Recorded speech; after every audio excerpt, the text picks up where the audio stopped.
Andrew, you already alluded to the question, who pays for all this, Right. right? And I think your wife had exactly the right reaction, which is, Yes. well, okay, I want to make sure we're not causing harm on the back end for $7 for me for something I didn't even know I was harmed by.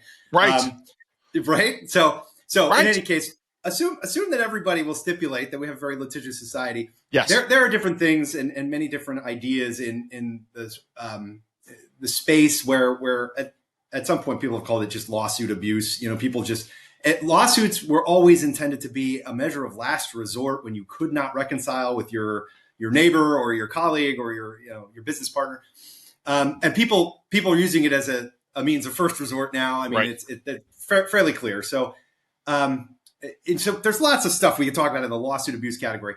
What my organization is focused on is something that it's brand new to American shores as of about 20 years ago, at least in the form it's taking now. It's something called third-party litigation funding. Now, yes, what we mean by this is not just any old third party that helps pay for a defense lawyer or a lawsuit or anything. It's not. And so when people hear it, sometimes they think, oh, well, I helped my son pay for his, criminal defense or drug charge. That's a third party paying for, right, to help access the justice system or utilize the justice system. That's not really what I'm referring to. TPLF is a bit of a term of art. And so it basically is an uninvolved third party that is funding litigation in pursuit of a most times very large chunk of whatever the return in the form of an award or a settlement is. And so let's say I come to you, Andrew Langer, and I say, okay, I think you've got a claim here against your neighbor. I'm going to pay you to prosecute this case, and then you're going to give me half of whatever we get.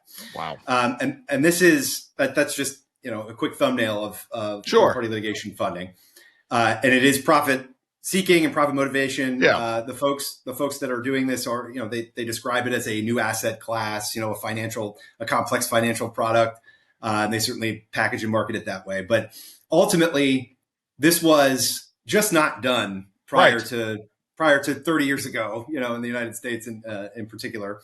And it came to our shores. I actually was working on this issue for NAMIC, almost 20 years ago, when there were first just inklings that this was going on. One thing to note is that there's no required disclosure, mandatory disclosure in federal courts. And now a few states have updated some law, but you wouldn't know necessarily if there was somebody paying for a lawsuit.